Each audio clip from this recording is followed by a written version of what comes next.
Hello everyone. This is my second video today. I made one this morning, and I hope that everyone's doing well. Everything about my life is chaos. Everything about my life is outward perceptions of conditions that they don't understand. I'm always interested in simplification. I'm always interested in reducing everything. Right? This is my approach to the arts. It's like, oh, how do you paint the Last Supper? A better question, how do you paint a triangle? How do you paint a straight line? And so, I find myself in an argument with my family, with my mother in particular, about this elderly woman that we know. Her name is Ruthie. She's a very nice woman. And so she's reached a great age. She's reached the age of 89. And my mother was saying, oh, she's not 90, she's 89. It's ridiculous. You know, like, what's the difference between 6 months and a year and a half? There's no difference there. And so this woman, she has tacit concerns. They're not explicit concerns about dying on her terms. That's like where she's at in the world. Her husband passed maybe 2 years ago, a little while ago. Not 6 months ago, but not 10 years ago. It's pretty close. And so my mother went to see her. She just got back today. I'm at her house now. I have an apartment across town. And so I told her before she left, she was talking about how the woman wants to die in her house, and I said, oh, that's what I said to her before she left. I said, oh, well, I'll go stay with her. The obvious implication being that I'll stay with her until she dies. Right? A smart person doesn't, right? There's no other way to interpret that. I didn't say, oh, I'll go stay with her for 6 months until I get bored. That's not what I said. Right? But this condition between me and Quentin, right? Like, everyone around me uses the things that they don't understand as an excuse to be selfish and become the center of attention. That they say, oh gosh, Brian, I don't know, like, oh, it's so tough. But it's not difficult to understand if you know what's occurring. Right? And so my point is that when my mother got back here, I said, oh, sit down and tell me, like, what's going on. And it degenerated, like, into this thing where she says this really ugly, snide comment about the executor of this woman's estate who lives in Michigan. Right? And she says something to the effect of, oh, they need to earn their money. And right, like, what she's getting at is like, oh, these people need to spend their money to get a nurse to come live in this house with this elderly woman because I'm not going to expend any of my effort towards seeing her die and meet her maker with peace in her heart because she hasn't made me the executor of her estate. And that brings me back to my initial point that, like, oh, well, you let me go stay with her and I'll cook for her and I'll let her live her life. And if it costs me 12 years of my life for no money, that I'll pay that because I love her. Right? And so my point is that obviously my mother has been slandering me. She's been telling her that I am not well, right? That I am not fit to take care of her. That's the point. And that upset me in a big way because, number one, right, her only argument, honestly, if we're talking about mental illness, right, if we're talking about, like, oh, he's not well in his mind, right? Then the real argument that she's touching on is, oh, he'll kill you in your sleep or in a moment of vulnerability. That's the actual point that she doesn't want to touch on. And it hurts. It hurts in a big way. To have nothing but love in my heart, to have nothing but the desire to say, oh, what do you like to eat? I'll make a list, like I'll write everything down and I'll cook for you. And you just tell me what you want and I'll make your life easy. Just like Quentin. You just tell me what you want. And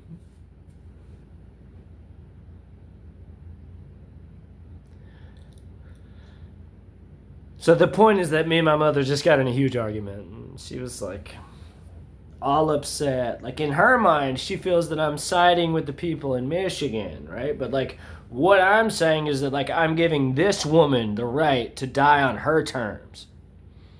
That now, like through my help, they don't have to hire a nurse. They don't have to, right? Because her estate is worth upwards of $2 million. $3 million, a lot of money.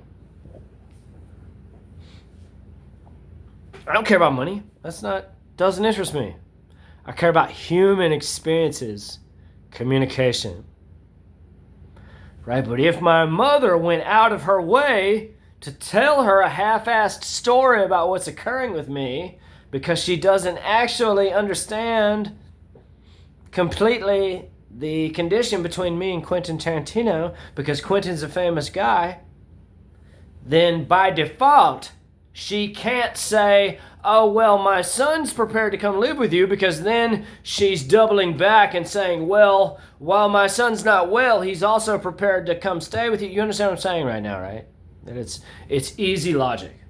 And when I called her out and I said, what exactly have you been saying to her about me? She refused to say it. And that tells you everything you need to know, doesn't it? And so that's unfortunate. For her, not for me. I don't care. What do I care? Quentin's a degenerate. Right? I destroy his marriage with my mind. Like, who cares? Like, oh, he can always deny. Right? But this woman, this sweet, innocent woman, right? Who is my connection to the Third Reich. That's the joke I always make. I don't support Nazism, but her father died at the Battle of Paris. That's the point. Working for Nazi Germany. Nice lady. We're not the sins of our fathers. That's my point. Right? But another point that I'm making is that I offered her that alternative out of love, and rather than analyze it and process it as someone who loves me, she analyzed it as some sort of pseudo-intellectual nurse practitioner who decided that I wasn't appropriate, who decided that because she's not the inheritor of that $3 million estate, that she doesn't have to do anything other than offer bullshit platitudes. Right? When I offered her a real simple solution, how to draw a straight line, how to draw a triangle. This woman wants to stay in her house. I'll go stay with her. I'll cook for her. I'll take her to church every Sunday.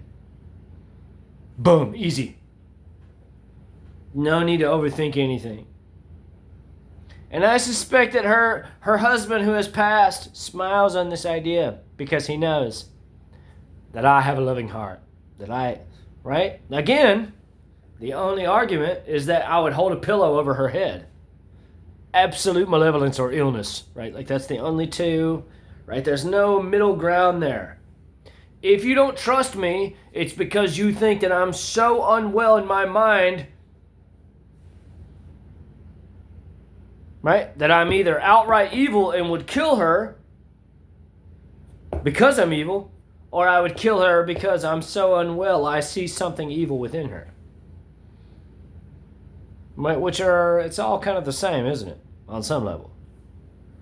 Because this is a sweet, innocent old woman. She's 90 years old. So, it's tough.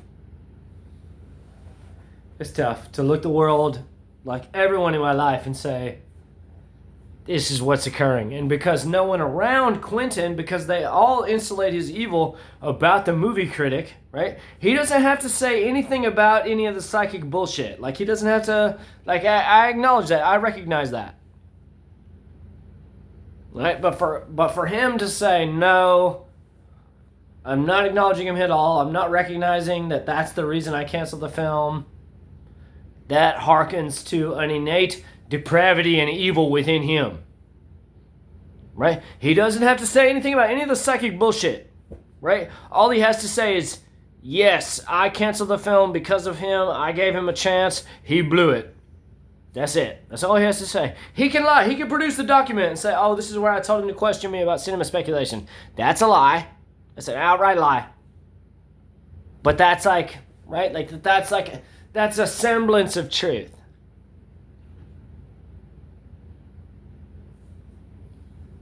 And so as long as he persists in this way, I have to assume that he wants me to kill myself. That's it. There's no middle ground there. Right? And so this is the argument with my mother. I guess. I don't know. I've never tried to fucking strangle her, have I? Right? So, it's just tough. Because you care for people and you say, oh, I want to help them. I don't care about money. I don't care about, like, people in Michigan, right? Like, again, this is my mother's complexes. That she's caught up on money. I've never had money. Real money.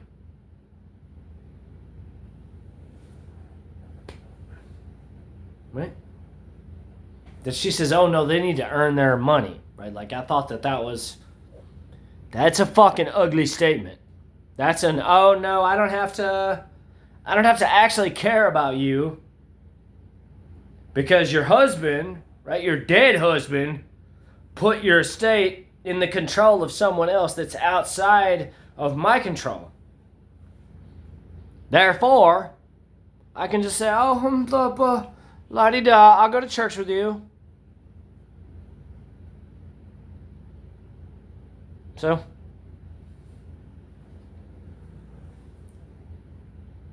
my point is that we're all faced with this existential crisis at some point. That it's always, oh gosh, I don't know. Right? And so my existential crisis is that Quentin has hit his breaking point psychologically. And he can always deny it. Every day we persist in this way is another day that he can say, oh, see how unwell he is. But it does not negate my allegations in any way. It does not refute the claim that we have such a palpably strong connection psychically, intellectually, spiritually, psychologically, that at any point he can say, no, I need to send someone to blow his brains out. I need to spend any of my money towards an actual act of evil to take my mind back, to have my cool, badass filmmaker, like, do a bunch of coke and suck my wife's feet kind of lifestyle. That's my point. I didn't do any of this to destroy his marriage. That's not why I did any of this. I didn't do any of this to poison his mind with notions of his daughter being a bitch and a whore. He did that. He did all these things. And so now every time he looks at his daughter, if I put a gun in my mouth right now, it's done. The damage is done. If we say that clairvoyance is a real thing, we know that it is. If we say that telepathy is a real thing, we know that it is. Right? That he has spent a bunch of his time devoted to convincing me of the notion that he has a desire to see me as his son-in-law. And this is my point when I say that must hearken to some psychological truth within him, which tells me that he has someone close to him, perhaps Daniela's relative in some like distant way, who wanted to know me. Or he is pure evil. That's the only way to interpret it. Because he saw me as a straight male. I don't know. I don't know. If the situation was reversed, I'd have paid him immediately. That's it. No need to overthink it. I don't overthink anything. You turn your back on me, I turn my back on you. That's it. So again, the tragedy is that I have this elderly woman who's like, oh, I don't, like, I'm alone, like, I'm alone in this house. I want to die in my house. This is the house I grew old in. She doesn't have any kids. She no longer has a husband. She's just reaching out to the world, like, looking for something that she can, like, rely on. That's my point. This woman in Michigan, she has a life in Michigan. She can't devote all of her time to her. I have nothing but my mind. And I'm saying, okay, I'll go there. I'll stay with her. So that she doesn't have to go to an old folks home in Michigan. And the other side of that is that maybe she would be happier in an old folks home. I am wise enough to acknowledge that. That if she put herself out of her comfort zone, that perhaps she could spend another 15, 20 years of her life. Right? The days of man are 120 years. Right? So she's 89 now, 99, 109, 119. That's 31 years, isn't it? That if I say, no, you need to go to here, like you go, like do the finger painting, eat your tapioca, there's probably an old guy that'll fuck you there, right? Like that's not unreasonable, intellectually. But don't we all wish that we could die on our own terms? Don't we all wish that we could say, no, this is, right? This is the ground that I grew my garden upon. Can I not lay down upon it and grow a tree where my body once was? Is that so unreasonable of a request? Do you have to get $1 million out of that person to justify dedicating years of your life? These are the questions that I find myself in as my mother reaches into old age, right? As this woman is palpably in old age and says, oh, I don't want to go anywhere else. I want to stay here. This is where I spent my whole adult life. Can I actually fault her for that? Can I actually fault her for seeking to use her body as fertilizer for the ground? I don't think that's unreasonable. And I don't think that makes me a pretentious asshole for saying, no, you don't have to give me any money. Like, I'll come stay with you because I love you. Right? And so this is, right, like, people who are into psychology, they say, oh, no, he's a sociopath. He's a psychopath. He doesn't actually want you to let him stay there for years in exchange for nothing. And what I'm saying is that's a lie. That's a lie. Because I know we all meet our maker eventually. So, I don't know what the answer is. I've spent so much time trying to understand what's occurring with Quentin, with me, aemanuel, Mike Simpson. What do these people think when they look at him? What do they honestly think? Like, when he says, he looks them in the eye like he's a powerful practitioner, he doesn't care about honesty in any way. He tells all of them, oh, he's lost his mind. That when that occurs, right, and he blasts them with fabrications of his mind, what do they actually believe? That's a good question. Only God the Father in heaven knows. And when they take the big sleep, that's the only time they can atone for it. As long as they allow him to behave in the way that he does.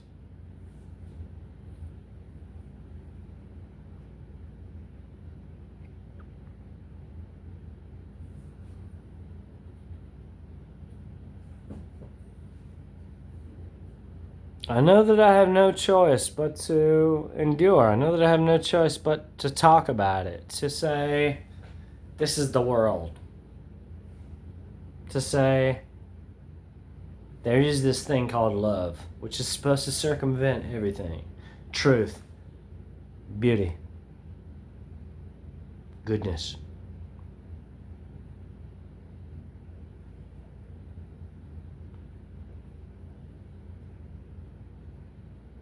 Is it worth pursuing? Right?